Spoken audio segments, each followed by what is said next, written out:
Welcome, welcome, welcome. This is a Public Works podcast. My name is Joseph Blackman, and today we got a real treat for you. Her name is Lindsay Hughes, and she is the founder and chief strategist of Tappedin Public Relations. Lindsay, say what's up to everybody. What's up, everybody? All right, Lindsay. So you and I connected. At the time we connected, you were formerly employed by an agency, but you made the jump to, you know, pretty much run your own organization, your own agency. Um, we'll dive into your previous career, but we'll also dive into what you currently do now. But give us kind of the 30,000-foot view of what Tapped In Public Relations is about, and then what problem you're looking to solve in the industry. Yeah. So Tappedin Public Relations is a strategic communications agency to help utilities communicate, build trust with their customers, their residents, and their stakeholders. And the problem I'm really helping utilities solve is communicating complicated messaging into something that their residents, customers, stakeholders are going to understand, can resonate with, and will help build trust for those times when there's a crisis or when they need to raise rates or anything that would make their customers uncomfortable. Sure. And that is so needed in our industry. Like you said, the complicated messaging. I mean, you hear of something on the news, and now it's funny, like now since I'm in the industry and I kind of know that, like, if there's a flood, there's somebody who is responsible for that, or who was responsible for that, uh, to alleviate that flood. And then what the messaging comes out from there, I'm always kind of like, oh, that's how they're going to spin it, or oh, that's what they're saying about it. So when you see something on the news, where does Lindsay's brain go? Because you're on the inside now and you're kind of like, hey, I know how this can be crafted. So where does your brain go when you see a headline or something in the newspaper about a natural disaster, or even just a citywide disaster that is on the news cycle? Yeah, so the first place my head goes is, was there an action plan to mitigate something like this or to prevent it from happening? Usually there is, but what failed and what worked, and then what points can you talk about publicly to your customers, and also how quickly are they getting out in front of residents, customers, stakeholders, talking about what just happened, what it means for the customer and residents, how long is it going to take to clean up or fix. Do they have a timeline? If they don't, then they should be truthful about that. But how are they handling it? How are they making people feel like they have it under control? Yeah.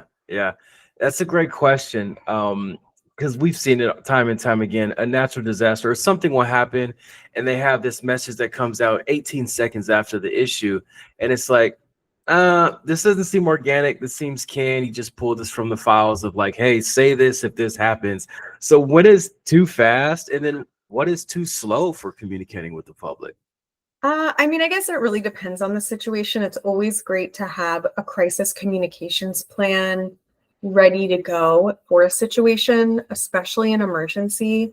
So for instance, like a boil water advisory, you have your regulated communications that you have to send out, but you want to make sure that you are also communicating with empathy and understanding, and also, apologize for this happening. Even if there wasn't a whole lot you could have done, most people just want to know that there's someone on their side and that they're going to try to fix the situation. So yeah. I think being genuine, putting yourself in the shoes of the residents instead of being defensive about anything that happens, even if you couldn't control it, is really important. Because as soon as you're defensive, or even if you say no comment, people are going to think you're hiding something, or that you don't have their best interest at heart. Sure.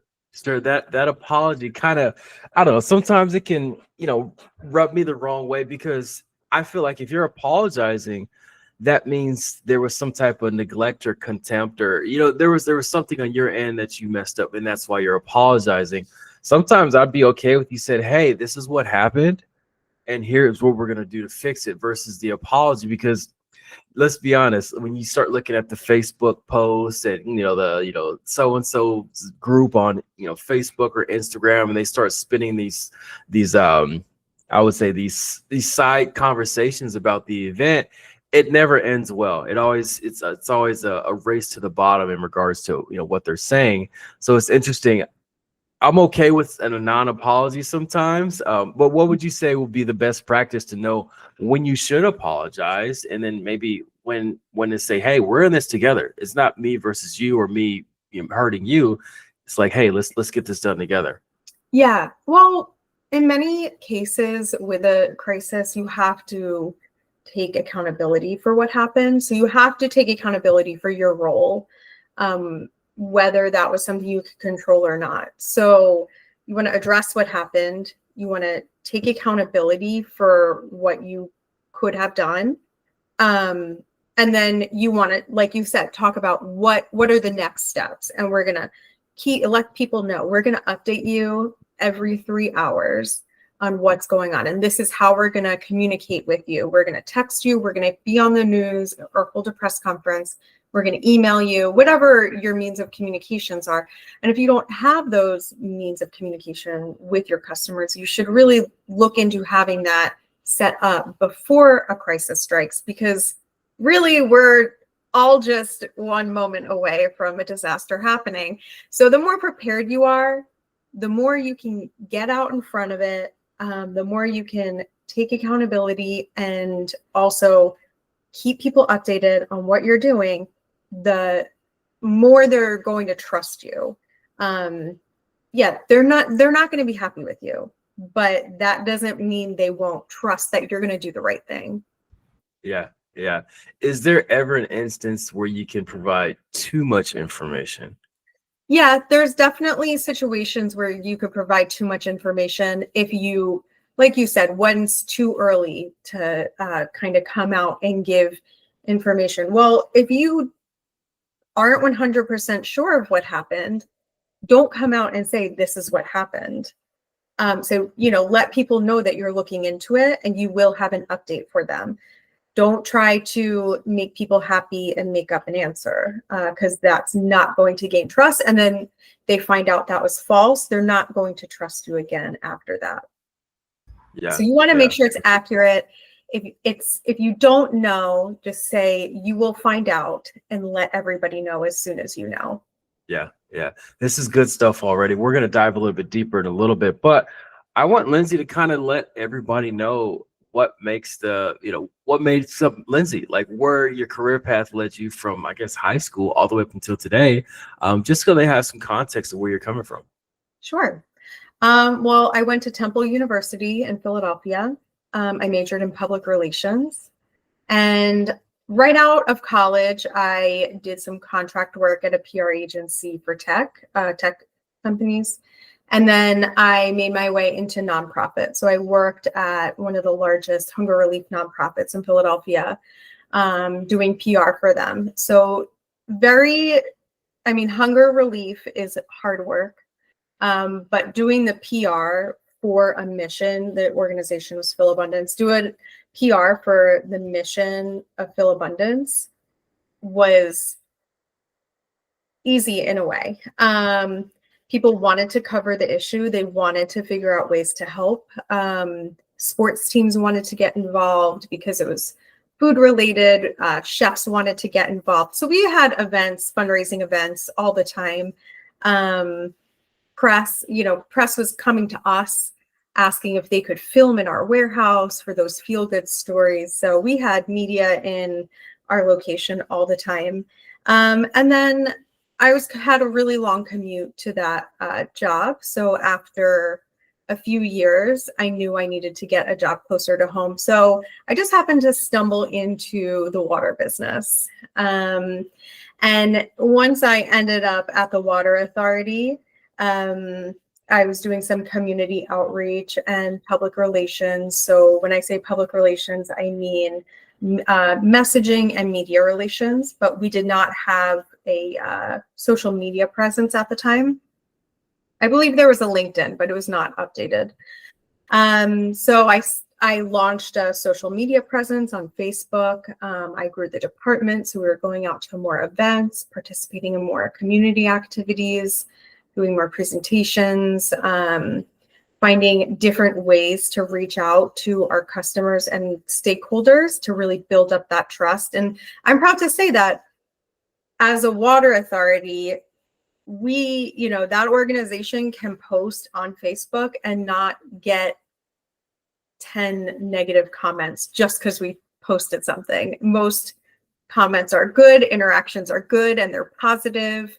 And we have gotten a lot of really great feedback from stakeholders. So we have member municipalities, we're a regional water supplier.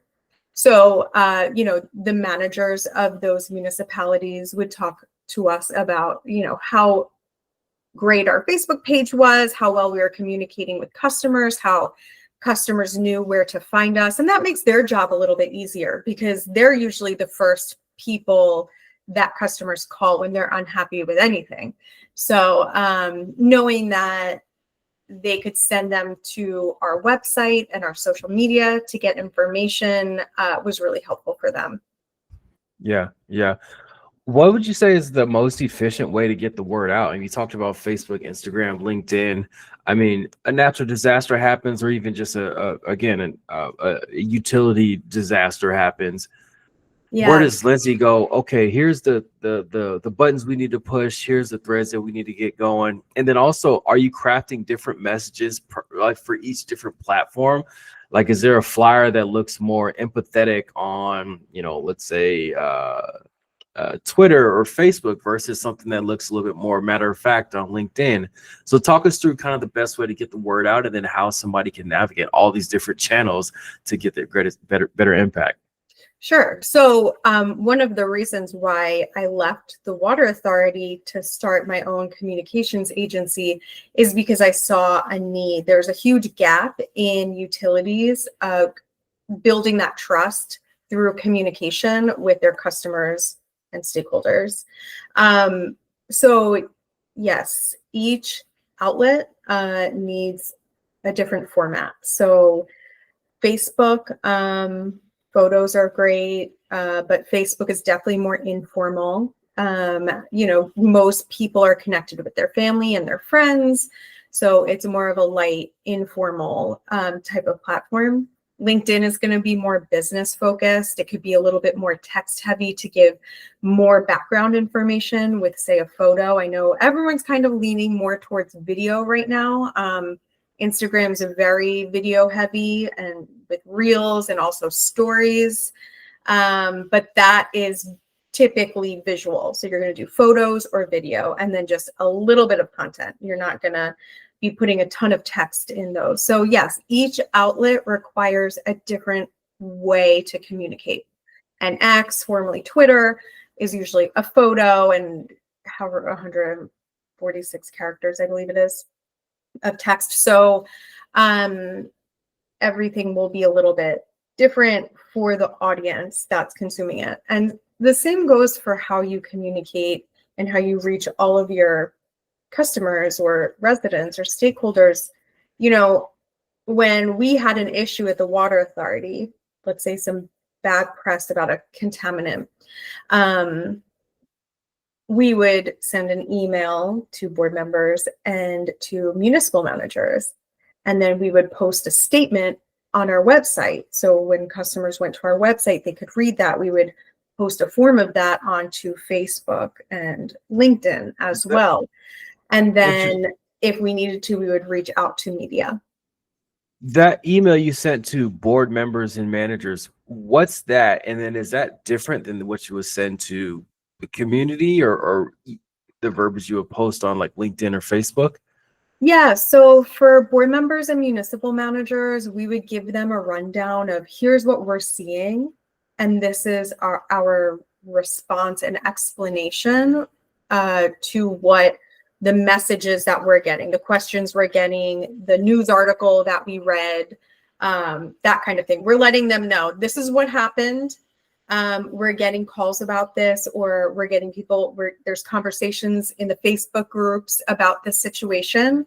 We're on top of it, and this is what we're telling our customers because this is the situation. So, if anyone calls you, you can either direct them to us or here's our talking point / messaging. Sure, sure.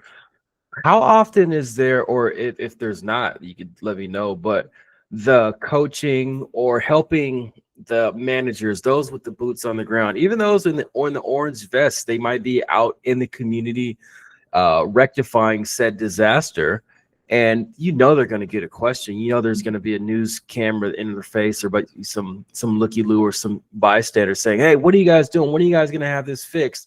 Do you coach them, or is there a certain way that you can say, hey guys and girls, like, here's what you say when they ask you this, here's what you do when they do this?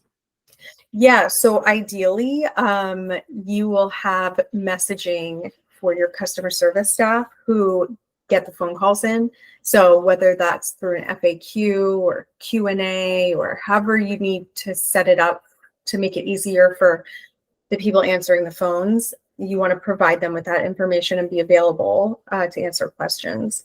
For the people with the boots on the ground, you want to make them aware of what someone in the media might look like if they approach them. For instance, they might be writing something down on a notepad, or they might have a recorder that they stick in their face. And at that point, if they're not an approved spokesperson, you would want them to say, hold on, let me direct you to the person you should be speaking to. Ideally, you'd have someone on site who can be a spokesperson. If not, give them business cards to hand out. If it is a resident, same thing. Here are some talking points, an FAQ. Here's the situation that happened, and this is what we're doing. And if anyone asks, this is what you say. We want to make sure that nobody's confused and there's no miscommunication. And also, we want to make sure that we are providing as much info as necessary so that residents don't fill in the gap with their own narrative, which will happen if you don't communicate. Yeah. And I see this a lot with these companies, they might go through people might try to cancel them, whatever, like turning comments off. Does Lindsay ever advise for no? Oh no, go ahead. No. Okay, so for comments, if you want to start a Facebook page, but you're worried about negative comments, so you can set up community standards. So it's really just you writing in the about section, we will not tolerate hate speech or whatever you're not going to tolerate, cursing, whatever you're not going to tolerate, you list it out. It's on your page. That way, if that does come through, you can delete those comments. And if somebody calls you out on it, you can say, well, these are the rules to be able to participate on our page. Okay, so you've already let everybody know, you've laid out the rules.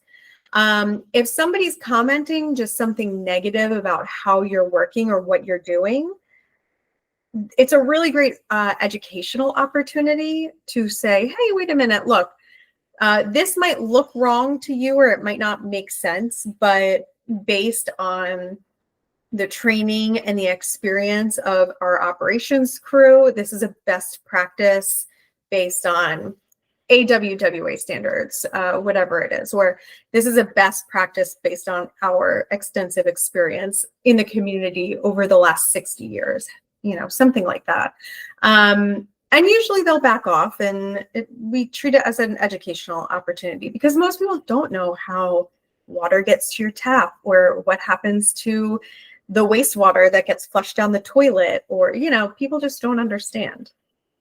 And that's a great statement, because, and I'm sure you can echo this, if we got ahead of some of these things, if we already had such and such message crafted for the last 6, 8, 12 months, or even years, telling them how they got their water, telling them what happens after the toilet flushes, telling them what's under the road in front of their house or in front of their, in front of their front yard, in front of their house, the amount of understanding they would have, because they would go, oh, I know how everything works now. Okay, there's a mainline leak. That's not sewer. That's just, that's water. Like, it's okay. My basement's flooded because of this happened. I know why it happens because I've been flushing wipes for the last 18 years. If we got ahead of it, I think we'd have more understanding. What do you say to those that are timid to even produce type of content that tells them what's happening under their roads, in their fields, in the water lines under their homes?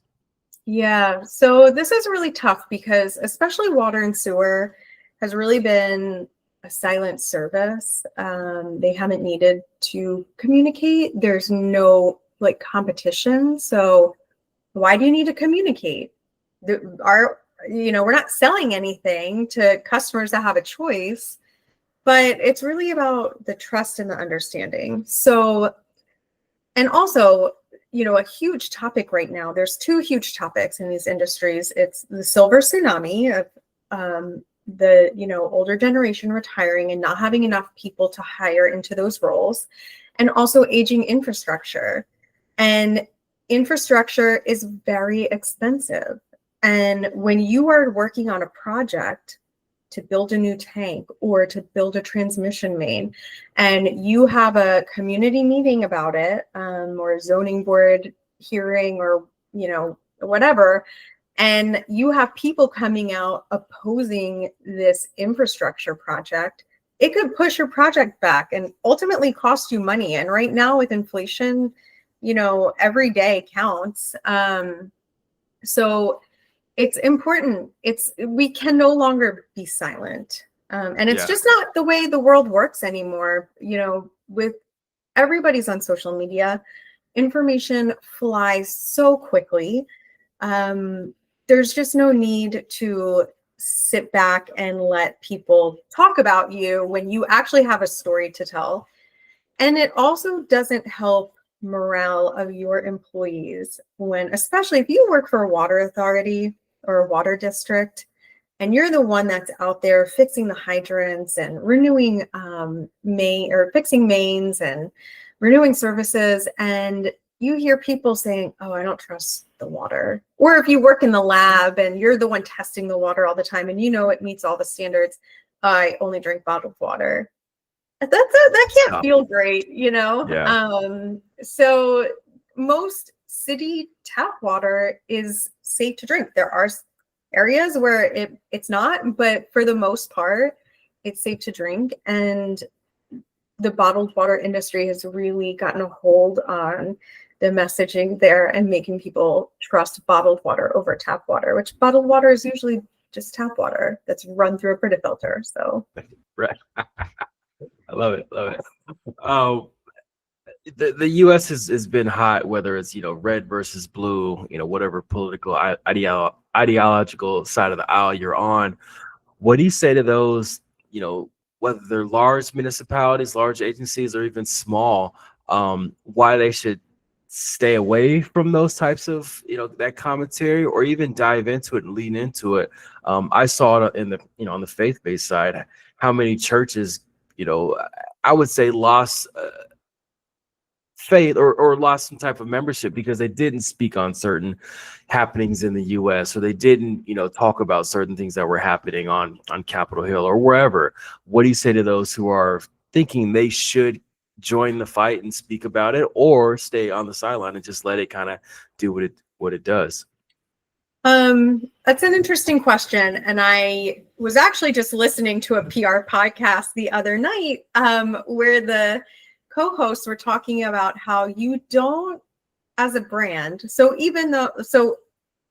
every company is a brand, even if you don't view yourself that way, but not every brand needs to have a say in every single issue. Sure. So if it's not relevant to the work you do, you don't really need to join in on that conversation. Stick to what affects you. And if something is going on Capitol Hill that will affect and impact your operations, then that might be a time to say, well, this is good for customers or this is bad for customers, and here's why. But I would tread really lightly. utilities should be nonpartisan. You're providing a service. And you're providing a service to a Democrat or a Republican, or, it doesn't, your customers are everybody. So I'd probably stay out of that conversation. Yeah, I know. I like what guys say. Well, Democrats and Republicans both use the bridge, so it's Right. you Right. know, who cares which way the bridge votes? Just they both use the bridge. Right. Just talk about the bridge. That's it. Yeah. Thank Talk you. about making sure that the bridge is safe to That's travel it. across. That's your focus. That's it. That's it. Mhm. There might be some people in college, going through their public relations degree, listening to this. What do you feel like college may have helped you out with, or maybe some things that they left out that you were blindsided by once you actually got into a public relations position? That's a good question. So Temple University, I think, is a school that really allows its students to be as involved and learn as much as they want versus, if you'd rather not, then they don't push anything on you, but everything is there for you. And being in a major city, you have access to tons of internship opportunities. So I feel like I was pretty well prepared coming out of school. I did a lot of internship hours. I was exposed to a lot of culture living in a city like that, a lot of diversity. So I feel like I was pretty well prepared. I was not prepared when I entered the water industry. I was not prepared for the lack of communication across the board that I saw. That was shocking. Meaning that when I got to the Water Authority, they did not have a Facebook page. And I had been doing Facebook for at least 7 years at that point for brands. So that was really interesting. Yeah. Would you say a newcomer to the water industry on the PR side or communication side, how much should they try to learn water? Or is it more so just, take the message that's given to you and, put your pixie dust on it, then send it out? Or is it like you need to know like how many feet of pipe you have and what kind of chemicals are purifying the water and how much fluoride is in X, Y, and Z? Yeah. So as a communications person, and I've done this in every brand I've represented, is really understanding, like truly understanding the operations of the organization, what goes into it, because that's how you're going to be able to find the stories that customers will want to hear about. So it's not, I think a lot of people think of PR and communications as, like you said, sprinkling the fairy dust on it. But, I'm the person that has to take what an engineer says and change it and update it and massage it so that it's interesting to the regular person. And not being an engineer myself, it's a lot easier for me to do that because I'll read something and glaze over and say, okay, no, we can't send this out. So what does this mean? What does this mean? Okay, now I can break it down into a conversation point instead of just a bunch of jargon. And then what does it mean for customers? Yeah. Well, who's reading it and how do they feel about what they're reading? Right. Yeah, you got to think about your audience. Sure. Let's talk about there's big agencies that have 10 communications, 10 PIOs, in water. And there's some small communities that have maybe 0 or 1. Give some advice to the smaller budget, smaller community, smaller communication PIO departments, and how they can maybe leverage AI to be able to craft their messages and play bigger and punch above their weight class in regards to communicating. Yeah, AI. I love AI, and I think it is a great tool for those utilities who have no communication staff or one communication staff. For the managers who are overseeing the entire utility and also have to communicate to all of the customers, you can really use tools like ChatGPT and Perplexity to help you start crafting the messaging and even just brainstorming different stories. What would customers be interested in? Or give me some analytics about my customer base. You can have it do the research for you. So you have a jumping off point, and it can give you, if you write a well-crafted prompt to AI and let it know what you're looking for and what the end result should look like, and your audience, who your audience is, it could create a whole month's worth of Facebook posts for you. And as people start getting better at using tools like ChatGPT, they can start training the ChatGPT for their messaging and to sound like them, so that you have to do a little bit less editing every time you ask it for information. And that's can be just a game changer. So, should you have a professional communications person on staff or through contract communicating on your behalf? Yes, that's ideal. But if your board is not going to give you a budget and they don't see the value in it, but still require you to do the communicating, then it's a great tool to use to fill in that gap. Because I think that communicating and letting your customers know you're there is better than just being completely silent. Yeah, 100%. Now, thank you for saying that. Even the tactical tips on using ChatGPT and some of the other AI software can help you not start with a blank white piece of paper. It can help you start with, without a blank cursor staring at you. Even taking an official formal engineering report, dropping it into ChatGPT and saying, hey, make this make sense for a stakeholder, for a city constituent, for a community member that's over 75 and they don't know anything about water. It will give it. And of course, you might have to make a few tweaks here and there, put your letterhead on it, and boom, you can ship it. You don't have to stress that. Right. And actually, one use case that I used it for was pulling customer calls for the previous 6 months. You could do it for a year or whatever. Take out all of the identifying information, so the customer name, phone number, address, but keep the dates and the reason for the call. And then I had ChatGPT organize for me by month and by topic what people were calling about at certain times of the year. So in December, I found that there were a lot of cloudy water calls. So when the temperature drops, the water looks cloudy coming out of the tap. So now we know in November, December, we can proactively communicate about that instead of waiting for phone calls. And if it even reduces the amount of calls to customer service by a handful of people, that's a win, because they take a lot of phone calls a day. Yeah, for sure. What does it look like when a agency works with Lindsay? Are you leaning over their shoulder every day? Are you dropping in, just looking at a couple things? Like, what is it? I guess give us the week in a life, month in a life of when an agency hires Lindsay. Yeah, so sure. We have a meeting, discuss goals, what's coming up, what major projects are going to be coming up in the next few months. Any issues that you've had in the past with customers or trust, or, what are people calling about a lot?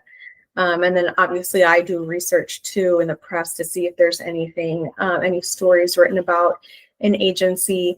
And then we create messaging based on what you typically say on your website or what your customer service people say, and make sure that the messaging is the same across the board. So your customer service people are saying the same thing that your website's saying, the same thing that your board members are saying. Everyone's sort of on the same page.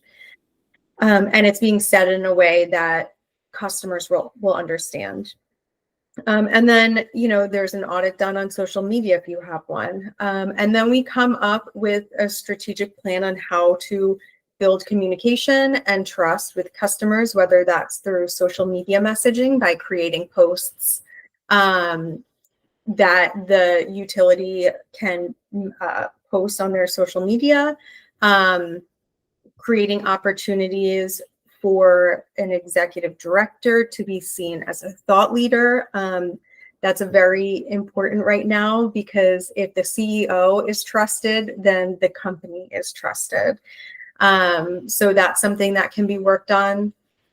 Also highlighting stories and story gathering about the utility. What's something that you guys do really, really well? Do you have pictures? Do you have maps?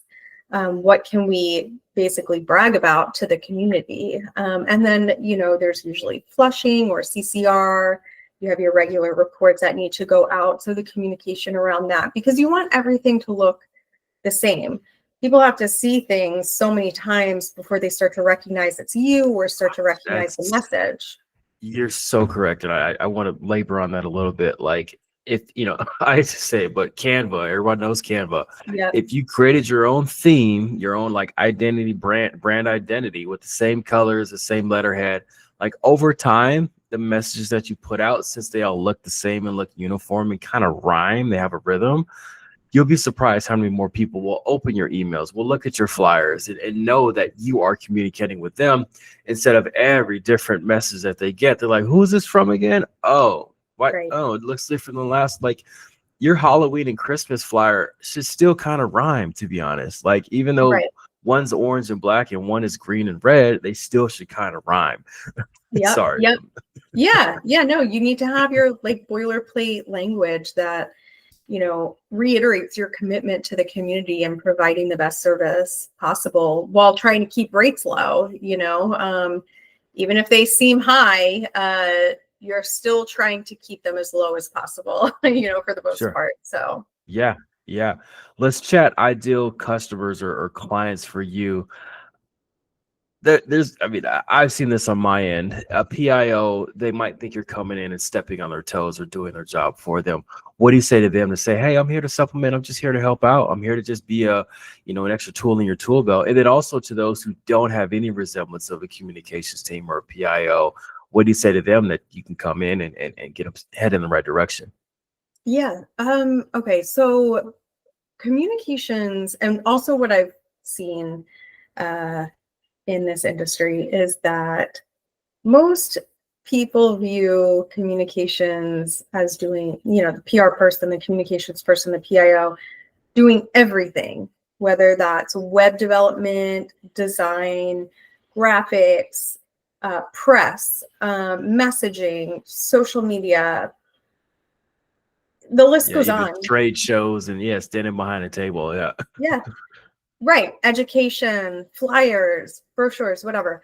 All of those are different skills. And if you go to a larger company that has a communications and marketing department, you're going to have one person for social. You're going to have one person for design and photography, another person for branding. Another, updating the website and creating graphics for a website. People get paid a lot of money to do that. So they're all different skill sets. So where I would come in is assisting a PIO. Okay, what do you have on your plate? How do you want to really knock out all of your goals? How do you want to go next level? You have a big project coming up. Let's really strategize, get the messaging together, get your management team on board and your board members on board, saying the same things about it. And then when you have a public meeting, you're prepared and you have the graphics that you need. You have the posters or the presentation that's branded, that you need, that's easy to understand, and not having someone up there droning on about a project and nobody understands it. Well, what's the benefit for them? So I can come in and ask those questions and kind of figure out how to communicate that benefit. Because when you're internal, you have a million things on your plate. And a lot of times you have things coming, you have fires that you got to put out. So I can help with the long-term things. And even figuring out like what holes can you fill? Do you need a customer information guide that has some resources in it for your customers? Do you need to beef up your website with more information? Those are the kinds of things I can help with. Sure, sure. All right. Well, this has been great. Where can people find more about you at and what you have going on? Yeah, so my website is tappedinpr.com. You can find me on LinkedIn at Lindsay Hughes, and also my company page at Tappedin Public Relations on LinkedIn. And I'm also a co-host of a podcast called Authorities on Air, which What? interviews municipal authorities in Pennsylvania specifically. But if anyone's out there listening and someone says to, what do you do? What do you do all day? Or how does water get to the tap? We have an episode on that, and we're working on rolling out more just to really educate the residents and customers on how these utilities really work. Sure, sure. Didn't know you were a podcaster. What would Yeah. you say to those who are timid about starting a show, or even if you're sitting in in an agency now, you're kind of like, man, I wish I could share more about what I do. Like, what do you say to them to whether start their own or seek a podcast like yours or mine to be able to talk about and share their message?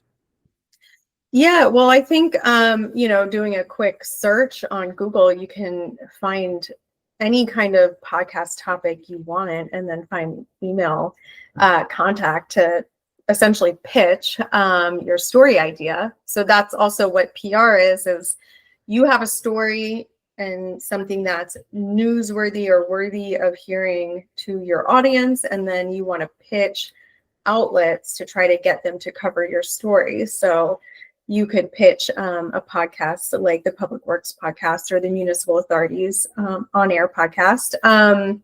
Or if you want to start your own, there's 3 of us who co-host this podcast, and we get together every month and we talk about different ideas and different guests and who we could have on, the themes, and it's actually a lot of fun.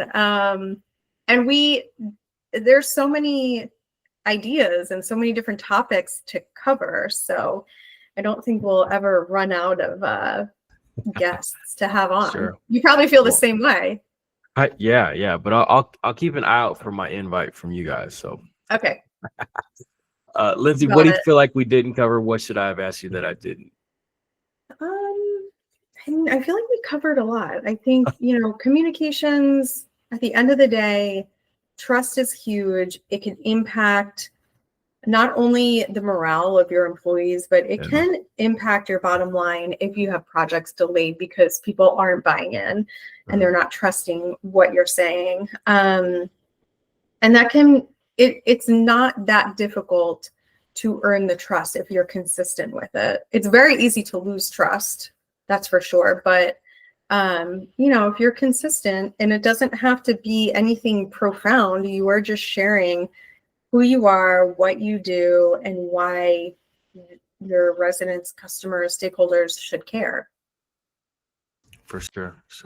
Well, Lindsay, thank you for hopping on the podcast. To all the listeners out there, make sure you share this with somebody who you think needs to hear it. Lindsay, any final words before we get out of here? No, thanks so much for having me on. This is great. Sure thing. This has been the Public Works Podcast, and thank you everybody for tuning in.